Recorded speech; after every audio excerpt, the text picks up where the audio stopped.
first order of business is to establish that we have a quorum, and I think everybody will agree we have 5 members present out of the 8, which constitutes a quorum.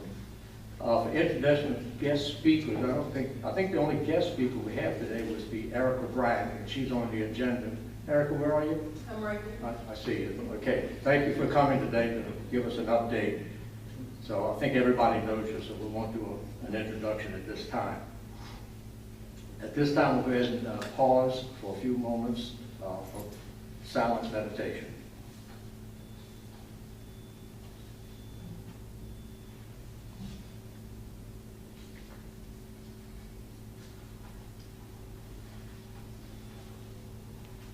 Thank you. Public comments. Do we have any of the forms filled out for public comments? Okay, no one is here for public comment. We'll move on to the approval of the agenda. I'd like to make a comment about the agenda. I think we can take item 6, Part B, Roman numeral 3, and remove it from the agenda, since under Roman numeral 1, we will vote on the recommendation, or not on the recommendation, but we will vote on a motion made to accept or reject the annual budget. Okay? Okay, I'll say it again. I propose that we remove item 6, Part B, Roman numeral 3, since, as Jim pointed out at the last meeting, we do not have a budget change, so we do not have to have a resolution. So we can vote to accept or reject the budget after we've heard any comments or discussion regarding from the Finance Committee. And that's the only recommendation I have. Anyone else? Is there any objection to making that change? No one? No objection? We'll make the change in the budget. You have that? I mean, on the budget. But in the agenda, Captain? Okay. I don't want to go too fast for you.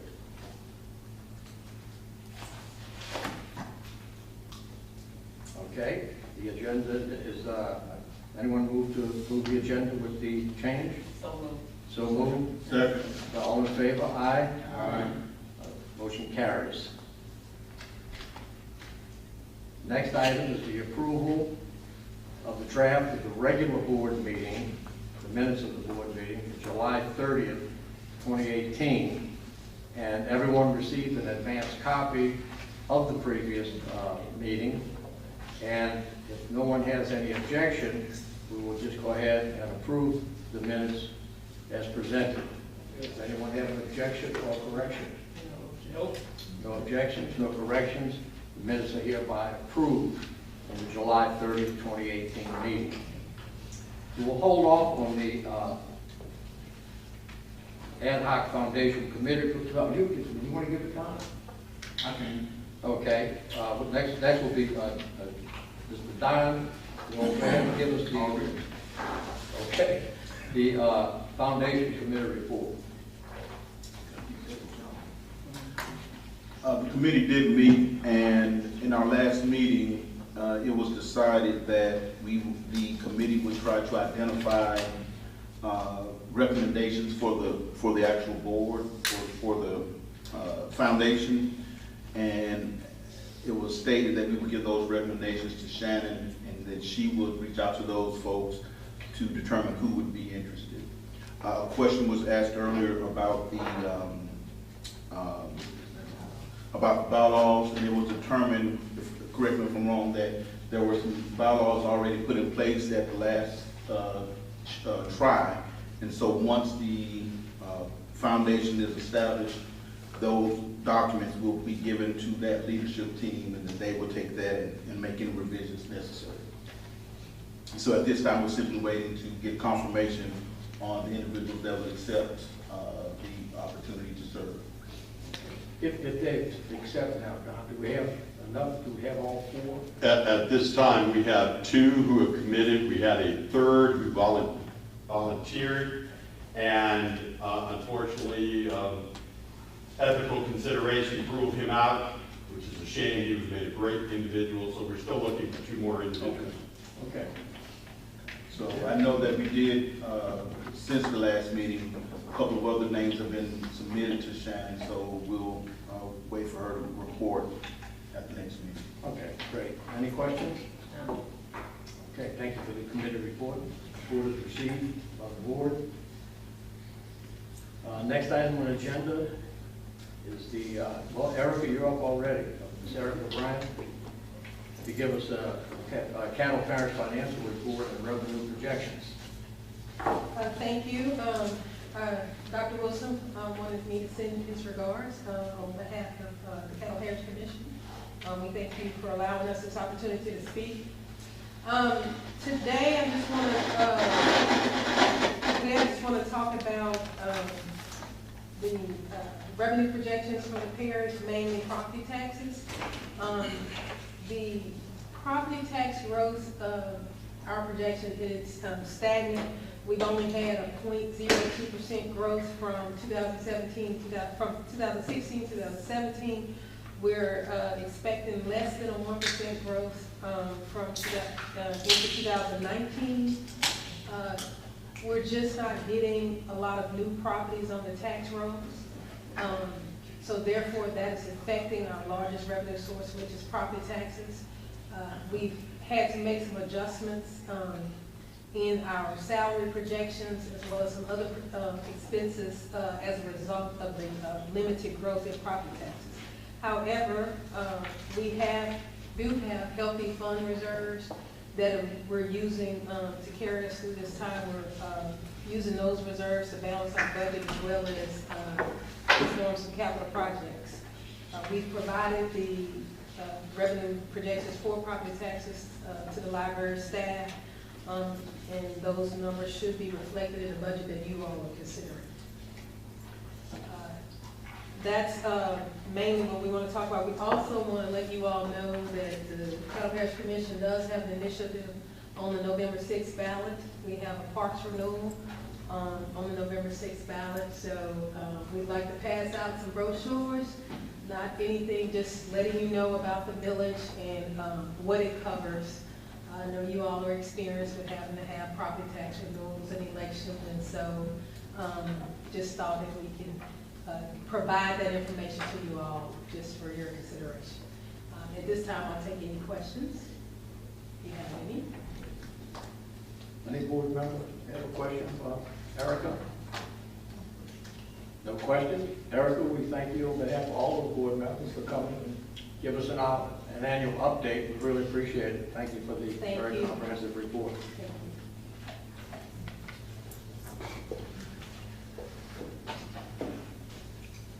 Next item on the new business, item 6B, is the proposed 2018 library budget, Roman numeral I, or 1, Finance Committee report and recommendation. Ms. Dottie Bell. You wouldn't believe I left my whole notebook home. We had a good meeting. We went over everything that we own. Yeah, Leah had my notes. I just feel bad. But anyway, only thing that we wrote, some things that we didn't, little words we didn't like. The merit pay, we discussed that, but it don't even come up for a while. But everything else was great, and I like the fact that we're going to take care of our let's see, raise, the incentive. What kind of time that is? You got to write down what I need. Yeah. You know how to No, I don't have it. Kathy, you look like type of deal reporter. I have. You look type deal reporter. Who thank you they going into the night? Pay them. The three things that you, okay, we go. I got it. Oh, okay then. Okay, good. Thank you. Thank you. Okay, what we did, we talked about the three things of the salary budget. We talked about the COLA raise. We talked about the additional increase of the 23% an hour, and he explained it to us real good. The top, the bottom, ones at the bottom, will be the ones that gonna really see a raise, and I like that. And I like, and we talked about the entry level salary by 1.25. We discussed that. The incentive pay. If we talk about this, we got to when we said incentive pay increase will be available every year when funds are available. Before incentive, the word merit wasn't it? Right. And we scratched that out. And you know, Miss, our member, the Lord got on that, you know, that's a smart one. She found that word we needed, so we were satisfied. Then we talked about, and we'll go back to that, sentence. Only if the money is available, they will get incentive pay. And we talked about something else that I didn't know. Oh, I felt that the criteria for the incentive pay that's not strong enough. But, and that was my first one, the completion, I felt that the ethics training is mandatory anyway. And we said we was gonna kind of look at them, we said we were gonna let them come back. I think y'all coming back with something else to us later, right? But that was we agreed to do that. We agreed, no, we didn't agree to leave that in. I thought we were gonna look at it and come back and tell us a little bit more. We were going to define better the second series of the criteria there Okay. on as far. The ones we're having problems with at this time are attendance, punctuality, and how to define those in a Right. fair manner. We don't want to punish somebody for using their benefits, which is what sick pay is. And punctuality, we want to make sure that we're not being overzealous. So those are the two. Everything else is fairly well. We just, I mean, look, those two what we wanted. Yeah. But the top was one that I felt that the ethics training, that's something you got to have. You must have the ethics training. Yeah. So I didn't think that was. And again, No. for those who give us a difficult time in not attending attending, you said, that, I okay, think that's right. we That's should right. provide them a little incentive to help us out, because it is I can Okay. tell you for Ms. Fox and Ms. Paxton's point of view, those mandatory trainings, you would think it would be easy, but it's not. So this, a little incentive to help us out there, that's again, this is what the incentive pay is out to accomplish, is to help make our lives a little easier. So you do have people that will not come to mandatory training? Yes, ma'am. In fact, we got 2 years ago on our audit, we got dinged for that. And we won't even mention board members who give us a hard time about that, but, you know, we'll just talk about staff members. Okay, well, okay. Okay, if that, if you would know better than us. I'm just thinking that people will come to something that when they sign up for their contract, this is part of it, like you said, some may not. It's a different day. I hadn't worked in Mr. Chair. so I guess so long. You have Oh, I'm some- sorry, Shannon. Okay, I'm sorry. Chair recognizes Shannon. I have a question, Kathy, you're supposed to keep my secret. So we're giving an incentive for people to come to mandatory training? That's what I was saying. I couldn't see it, but. Well, it's not only that, it's a whole tier of training. We also want to make sure that they attend their competency, core competency training, and job-specific training. Is it during the workday? Are these during the workday? Yes, ma'am. So, You can't write them up? We can. I can write everybody up for all of this, but then again, it also helps to make it an incentive. Trust me, we write everybody up for everything. If they're not following the rules. I mean, I know we talking, I know, but, Chairman, you finished or you still talking? To me, it's no punch. I mean, some people just don't, oh, no, I ain't worried about the race, no way. You see what I'm saying? They will just say that. But it's some, to me, it's just like coming to work. That's mandatory.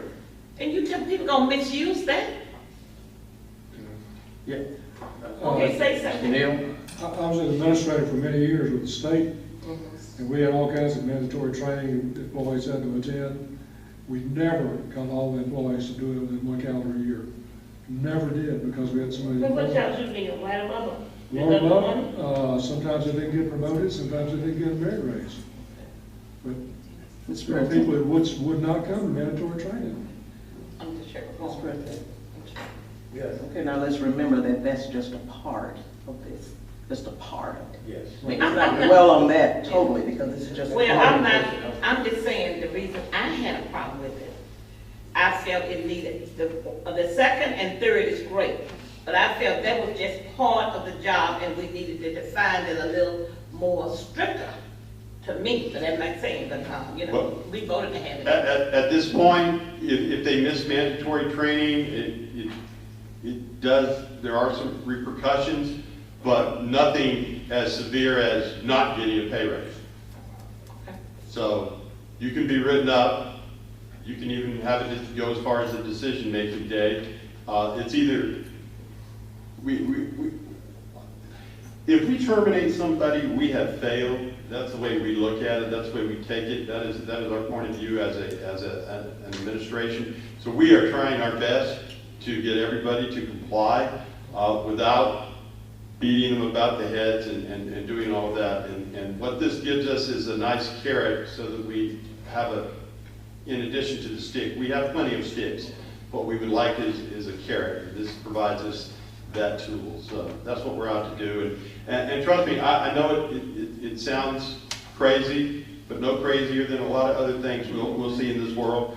I have people who do not want to attend mandatory training. We got a long list of it, and I always think staff development days are a real easy way to score a third of those points. Just come by and have lunch and listen to board members like Don Howard give you some sage advice, and General Graves speak about the importance of libraries through history. That's what's going to happen at our staff development day this year. You think that would be an easy way to earn a pay raise, but some people don't agree with me. So, there you go. Okay, okay. After that discussion, we all said that we would like to recommend the approval of the finance, the recommendation on the personnel recommendation for the finance. Okay. Any further debate? Anybody else? Recommendation? Okay, do we have a motion based on the committee report? I make that motion. I move that we accept the financial. Can we approve We approve the financial report. Point of order, we don't approve reports. No, not the report. We're making a motion to If approve you the want to budget. make a motion to, Okay, I make a, I'm not the chairperson. They didn't put me up as a temporary chairperson. Okay. That's the No, we do budget. the budget this time. We met already. I move that we approve of the budget for 19. Do we have a second? second, Okay. Any further discussion? All in favor, signify by saying aye. Aye. The ayes have it. The motion carries. Who seconded it? Neil seconded. Okay, now, let me clarify this, since we had I was at both of the committees. Some of what was covered in this report actually carries over to the personnel report. So now we're going to go to the personnel committee's reports and recommendations, which more specifically actually address all three. But the discussion was on item number 3, which was the incentive pay and cost of living allowances. So I'll turn it over now to the chair, Ms. Josephine Wade. Okay, this committee, the personnel committee, had the same discussion. I came in with a question in reference to the term merit, without knowing that finance committee had beat it. We still have not, let's remember too, we still have not gotten approval for use of the term incentive. I'm still waiting. That's gonna have to We be still waiting on that, approved. right? Okay, so, with that said, the 2019 proposed personnel recommendation, John Tuggle reported on the discussion of the Finance Committee that had met the day before and that they suggested change in merit pay to incentive pay. Otherwise, the Finance Committee approved the proposed budget.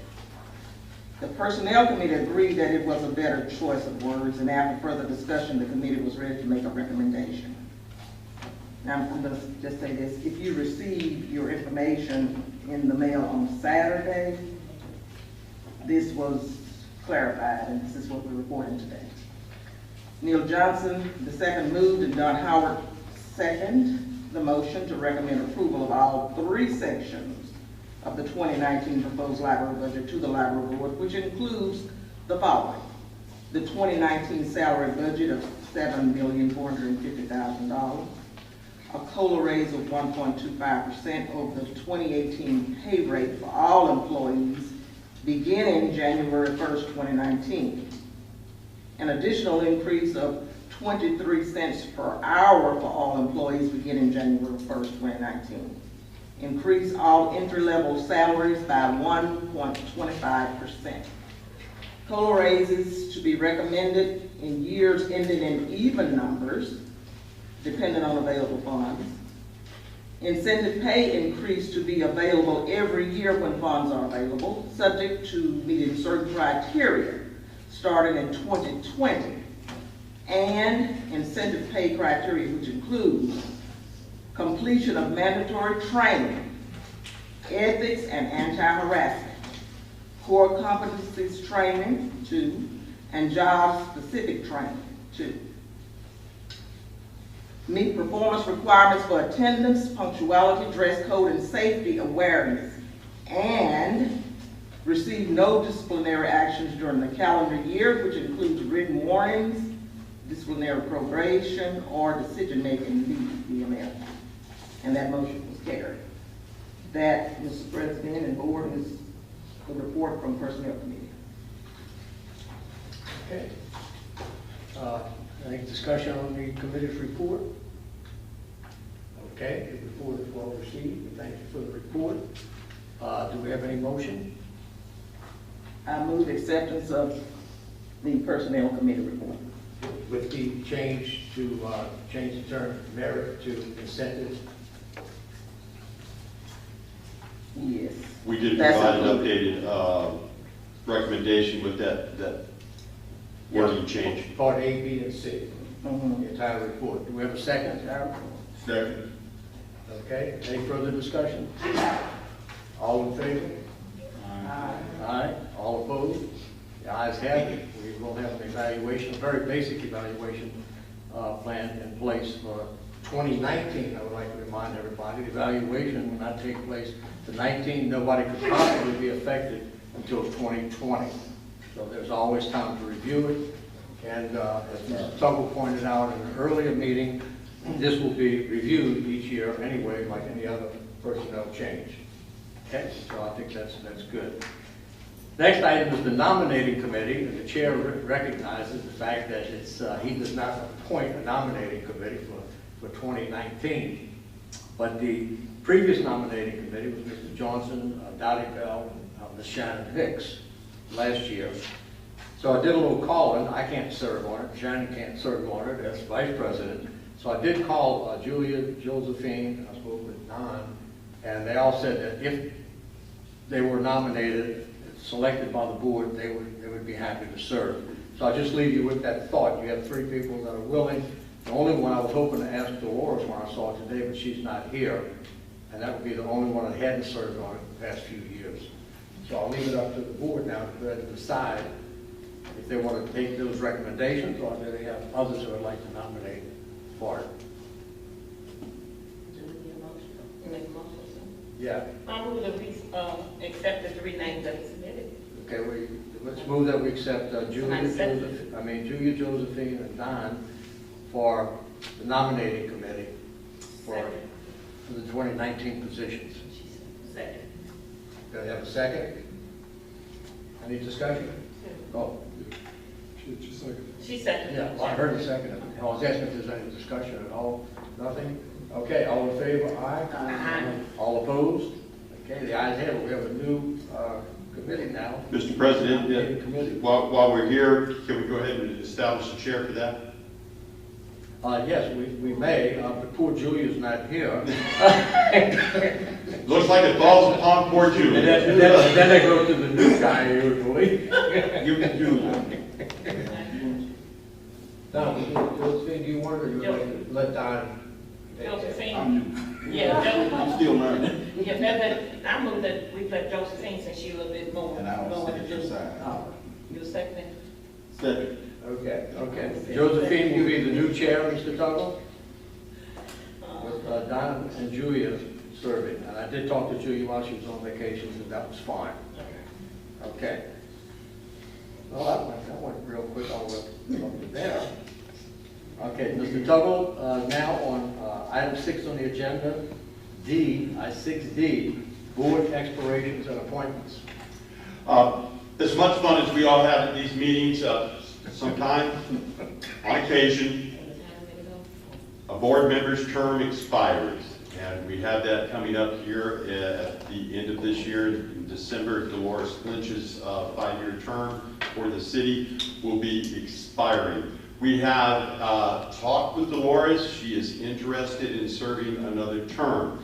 However, starting with our last 2 appointments, which were Shannon and Don, the city has changed how they go about looking for nominations. They ask that we submit a slate of names, and that they go through a vetting process, going through looking at CVs, resumes, and so forth and so on.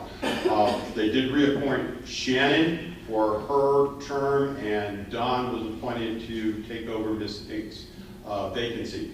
At this time, we have a slate of names that was previously appointed by or approved by the board. 4 positions that include Nell Sheehy and Liz Swain. And so with your approval, just nod your head, basically, we were going to submit Dolores, Liz, and Nell for Dolores' position and ask that Dolores is reappointed. But since they do want multiple names, those were the names we were going to put in this time. So unless anybody just objects, those last time the Personnel Committee met last year, Liz Swain and Nell Sheehy and Don Howard were appointed or approved, and we submitted those names in with Shannon. Shannon was selected for hers, and Don was selected for that position. So this time we're going to put in Dolores' name along with Liz Swain and Nell Sheehy. So with any luck, we'll get Dolores reappointed.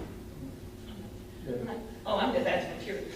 How they do with the city? I mean, we are parish here, so our commission is good. But how they do the city? Did the mayor appoint all of them, or do they have city council members or what? The mayor, The mayor appoints and the city council approves. Oh, okay, she appoint all 4 or 5, whatever, right? Right. I just wanted to know. Okay. Well, we come from the country. So at this time, We're from the country, right here, roll up the We come country. from villages. Villages. we will submit that list of names, Dolores, Liz, and Nell, and ask that they reappoint Dolores. So they, just to make sure I got it right, the city wants more than one name and a recommendation for approval of the existing board member. Correct. Okay. Do we have any, well, besides myself, do we have any coming up for 2019, at the end of 2019? Will be just me? It seems like there are a lot of people. Where'd that come That's a Kathy from? Tuminello question. Okay, well, I'll find out later. Mine's up on December 31st, 2019. Really? I think mine was 2021. They're fairly well staggered, so. I hate to use that, 21, you think, huh? I hate to use that word expired at my age, yes. Please don't use that word. I really do. Okay, thank you, Mr. Tuggle. Let's move on to the reports. We've got the director's update. So you're on again. All right, again, I'll just hit the highlights of my director's report for August and September. Quite a few things were accomplished. I think the one that I forgot to put in my report that I shouldn't have, because I'm perhaps most proud of, because it's been 3 years in the making for this accomplishment. One of the things I swore to the very first day I came to work here, and that was to have the Friends of the Library become an official 501c3 nonprofit organization, and as of last month, they are now an official 501c3. Great.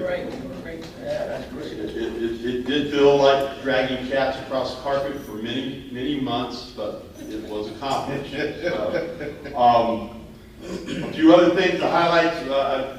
You can take a look at, we met with the new director of site court. Her name is Diane Clark. She's very interested in doing different partnerships with us, continuing those partnerships we have had in the past and looking at developing new partnerships. Ms. Erica McCain is the new director for Dress for Success. She came by and we had a nice discussion about how we might assist them in their mission. Kathy and I went to the Southern Hills Business Association, had a great time at the ice cream social. I just recommend anytime you want to join us for an ice cream social. That was a great one. Our United Way Strategic Volunteer Engagement Committee that I've become a member of has started an interesting partnership in that the United Way is changing their mission from just handing out community grants to various nonprofit organizations. They are looking at really upping their game as far as the corporate volunteerism.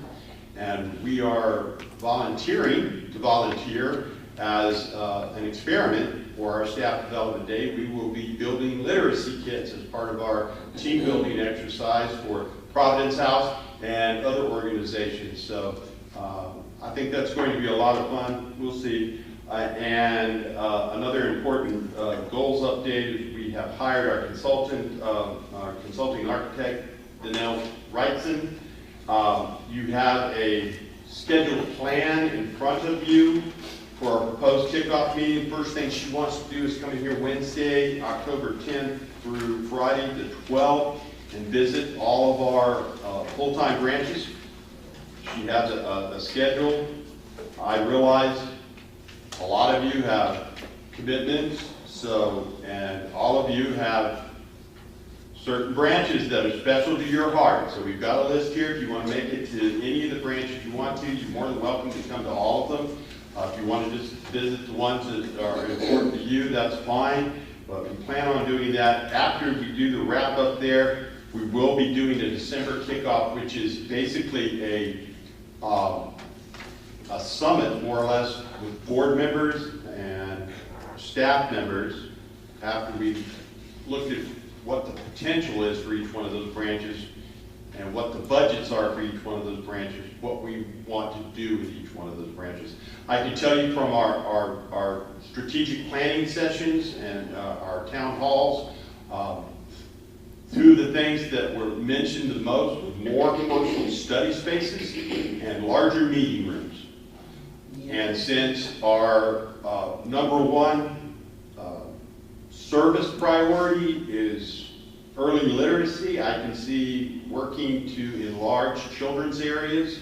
And also, one of the things we hear from staff repeatedly is a need for larger and separated teen spaces. So those are, in my estimation, the four things we'll be looking at the most, but not the least. So any of these that you want to attend, feel free to come. If you want to attend all of them, that's fine too. Yes, sir. The kickoff is on here from 8:30 to 9. Where is that going to be? We're going to be at the main library. Which is downtown? Downtown. Question, Mr. Tuggle, for the capital improvements, will just the full-time branches be considered for monies for the capital improvement, or will some of the part-time branches, like you said, how much of us had? As you know, Mr. Tebby, from previous meetings, we have discussed that there will actually be 2 phases to this, multiple phases, but the way we'll do the money is for those part-time branches that are technically the facilities are owned by the towns and villages, we will give a stipend, or we call it a grant specifically, if I'm correct on that. Am I correct on that? It is a grant. So we will be giving grants, and we will consult with each of the government entities there. They will do what they want to do as long as it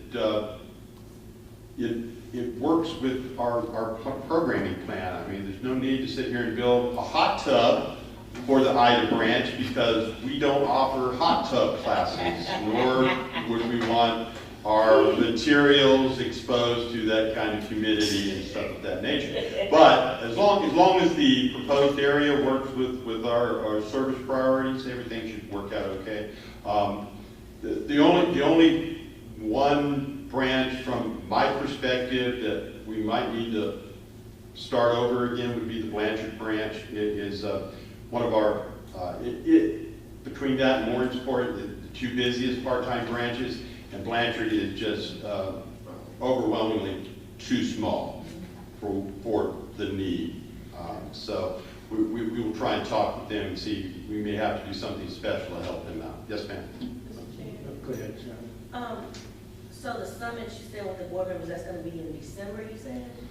Let me read over this again. Interviews probably in October, information analysis, preparation for the budgets in November. That'll be mostly with Jim, and project recommendations, programs, budgets, and the whole thing. And I think she uses kickoff here in several different terms. She wants to kick off the entire program on that Wednesday to get it started for the tours. And then she's talking about the kickoff date in October to be determined. That's when we actually will kick off the program. All of this here is preliminary planning for the programs. We're going to get together. The most important thing is to decide the budget, because there's only so much money.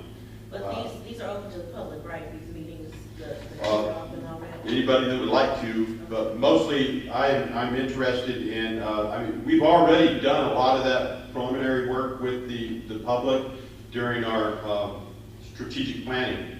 Trust me, that was one of the things we asked them, what kind of programs and this, that, and the other, what more they wanted to see, and Samantha has a nice long list of all the different things they wanted, and I can, if memory serves me correctly, and she can correct me if I'm wrong, but meeting rooms and study spaces and special areas for programming and more computers, those were the things we were looking at. And another thing that we're seeing as far as trends, if you'll, and as we pointed out repeatedly, every time we look at our statistics, our PC usage is trending downward, but our wireless usage is trending up. While PC is leveling out and trending down a little bit, wireless is almost up like this. So more and more people have their own devices. They're just looking for our bandwidth. So at this time, looking for places where they can sit comfortably and plug in, believe it or not, and use our electricity. I mean, I guess just these meetings, the 9 to 10:30, what's gonna happen there, like on? We're going to tour each branch and just kind of take a look. She's also asking for information on collections, statistics and usage and stuff of that nature. She'll be talking with the branches. Each branch has its own specialty, what the neighborhood and community wants. Let's take, for instance, Broadmoor is just about across the board early literacy and programming. But if we go to Moortown, Moortown is more into computer training and computer usage. And if you, hate to use the example, but Ida is more of a community spot where they get together and drink coffee and eat coffee cakes and have book discussions. So each location has its specialty, each community has what it wants. And so we're going to walk around and it is my belief that the group that knows best about what each branch and what the neighborhoods and communities wants are the staff that work there every day. Even the folks that attend and come to some of these branch meetings and have their ideas are what they want. It's the staff that sees the aggregate and gets to see everybody and see what the entire branch is used. So I'm more interested in what our staff think and say, and we've met with, again, community stakeholders already. We've met with more of it. If at this time, when we are meeting with Danelle, if the board thinks we need to have more meetings with the public, we can spend more money and have more meetings with the public. Question, I'm not quite sure. Will the consulting architect in any way get involved with assessing the needs of the part-time branches to determine the amount of grant money they will receive? No. It's not planned that way. We're assuming, and this was based, it's assuming that there's going to be about 10 million to work with. And it's also assumed that the part-time branches will do like they did last time, where they say, okay, we want this much space expanded, we have to redo everything in the building because it's falling down. Like, Warrensport had a lot of problems. But we're really leaving it more up to them. Now, Danelle, who was our consulting architect back then as well, we did with one of the part-time branches, give them some assistance in evaluating what their architect had proposed in that. So that's the way it's designed. It's going to be a grant because we don't own the building. Right. We don't have control of it, and they're providing that, but we're trying to help them with whatever the needs are. I guess my better question for me would have been, will they be given an opportunity to present what they would like to have and justify it before a decision is made on the amount of money that would be given? It's really up to you guys, how you want to do it, but I can tell you again, we have a formula that was used last time. We'd like to stick to that formula. I think it's a fairly generous formula, to be honest with you. If certain things arise and we need to play with it, I mean, in my estimation, there are going to be some of those branches. Austin may be the case that doesn't need as much money as everybody else because they probably only need new carpet. Whereas you're talking about an addition, so. Well, I had no fears because last time, I'm familiar with what Jim's talking about here. It was very, very generous. They made substantial changes in the building. And time has passed now, and it's time to consider it again. So if it's in line with that type of a grant, I think we can affect what we would like to change, or what the mayor has said he would like to change to the town council. And we'll go from there. I understand the part-time branch is getting the grant, but you don't own the building. Okay, just make sure I'm understanding the conversation. So whenever a part-time library is needing updates, upgrades, as opposed to us and our architect actually driving that process, we have a formula where we simply provide dollars for them to do whatever it is they would like to do. Correct.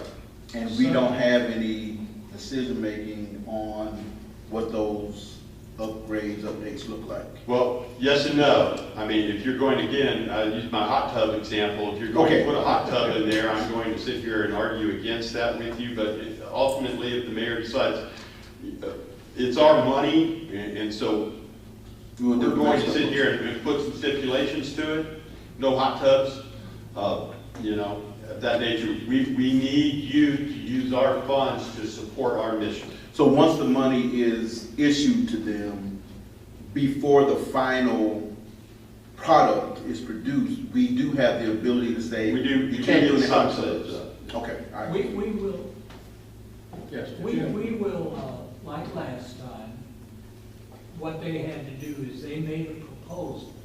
This is what we intend to do, and this is the amount of money. And there were branches like Austin, you know, they got about 75,000. They put another 65,000 with it.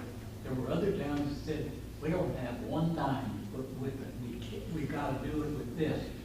But before they could, they don't automatically make the decision without any approval from us. We ultimately would have to approve whatever. Because we need to make sure that's spent on the library part. We need to make sure of certain requirements we have legally. Understood. And stuff like that. So we'll get an approval through the board that says, okay, this is what Oil City plans to do. We're gonna add 200, There's a 300 process. square feet or whatever. Understand. And there will be guidelines set up there of how they can and cannot use the money. Like they won't be able to use it for any operational costs, salaries, or anything like that, and things like that. Gotcha. Maybe one last comment. We need, Let me ask you a quick question. You mentioned $10 million. Is that the total cost for all full-time? That's all we're gonna have, probably. my last comment is that we got some board members have to leave at 3, so I'm going to go a little bit faster here. But Ida was given roughly $38,000 at that time, and what they elected to do, they had an ambitious project. Wasn't 38, what was it? 75. I think, And it was originally gonna be 65 and 110. I think it ended up being 75 and 119, best I can remember, for the towns as opposed for the villages, which are smaller. And what they did was, I mean, everybody did work together on the project. The town elected to have a lot of the townspeople, if you remember, do a lot of the construction. They poured slabs, they enlarged it, we had electricians in town and so forth. So they maximized the dollars. So it's a very workable way that it's done, especially when you don't own the building. But they did present their plan of what they intended to do, so. But like Mr. Tebby and I have already discussed, he was wanting to know whether or not we were going to be upset, whether or not they just added 3 feet along the entire side, or went out the back, or put an additional room out the side, and we're Yeah, really the not intention going to was it be was all- upset about how to do It was that. all open, they didn't have a Right. separate room, and they'd like to. As long as it supports the mission of the library, that's what we're after. Okay, Mr. President, Yes, ma'am. before you leave the subject, I just want this information now. Danelle Right, Washington, this is the architect, right, yes. the architect, and I heard, Consulting architect, same one we used before. correct. Is this the city's architect or the? No, ma'am, she is from Texas, over near Dallas. Okay, are there any bids made when the architect is We selected? didn't, as a By the service, we city didn't or have to the go out library? for bid. Don't have to do it? Not for the consulting architect. Not this. How the other architects are selected, once we get to the construction, and projects, that's going to be up to the board, and probably heavily involved in that. Okay. It wouldn't be a bad idea when we get to that phase to go out. Mhm. anybody else for Mr. Tulsa? I just quickly, let me, since I know we're in a hurry, just let me tell you, the last part of the overview of the budget through August 31st. We're 66% of the way through the year, and overall, our total expenditures have hit about 60% of the budget, so we are being fiscally responsible. There you go. Thank you very much. The next item on the agenda, 7B, will be the public service update by Ms. Sutton. Thank you. And you have my report already, so I'll go through this quickly. As you know, September is National Library Card Month, and it's coming to an end, but we are offering free replacement cards through the end of the month, and then parents whose accounts are blocked may still register their kids for library cards without being penalized. Yesterday kicked off Banned Books Weeks, and we have Books Week, and we have some branches who are having programs for teens related to banned books, and those branches are Cedar Grove, Wallette, Moortown, and Atkins. More details are available on the website. And then on Saturday, the Red River Rebel kicks off, and we will have a branch there, and our programming team and staff will be staffing the tent. October 1 starts our One Book, One Parish, and we're asking that you read along with us the book titled Sing, Unburied Sing by Jackson Ward. The libraries are all equipped with a number of copies of that title. And then on October 25th, staff will help read the book to celebrate Read for the Record, and the book's title is Maybe Something Beautiful, How Art Transformed the Neighborhood by F. Isabel Campoy and Teresa Howard. And then 4 branches are participating in the after-school feeding program, and those are Wallette, North Caddo, Higginbotham, and Morrisport. And then we still have 2, we have 1 professional position vacant, and then a manager, a part-time branch manager position still vacant. And that's it for public services. Okay, thank you very much. Any questions? Thank you, Mr. Sutton. Appreciate it. Next report is sports services update by Ms. Paxton. I'll just highlight a few things from my report. We have hired a new acquisitions supervisor, Joey Grenion, who comes to us from Florida. We completed installation of dedicated fax lines at all of the part-time branches. And regarding the One Book, One Parish, we actually ordered 100 copies of that book to be available throughout the system. In the HR department, we had an initiative this year to visit all the branches and provide training, and we have wrapped up the last of those visits. We have one final makeup visit. We visited all branches, some of them several times, to provide a variety of different kinds of training. Our IT department has purchased an email archiving service that will be implemented when our records retention schedule has been finalized from the state. Our marketing and public relations department continues to do an outstanding job of publicizing, and you can see in my report all the different things that they've been able to do. And then there's been reference to, and I just wanted to be sure that you are planning to attend our annual staff development day, which is 2 weeks from today on Monday, October 8th. There's one part of that I would like to point out. Most people don't realize this fact, but if you go down to the marketing department, that last bullet, of the 8 newsletters distributed with an 11.21% open rate, do you realize that the average newsletter opening rate is less than 5% nationwide for all newsletters? And here we are hitting 11.21%. Yay. That's it. Thank you, Jenny. I'm always impressed when I read the section on marketing, how we're getting the word out. Thank you very much. That is great. That is great news. The last one, always, is Ms. Susan Ford Perry on financial services and risk management report. Just to give you a quick update, one thing that I was glad we were able to do is we updated the monument sign that's in front of North Caddo and Vivian and gave it better, more prominent letters and made it look more professional, kind of cleaned it up a bit.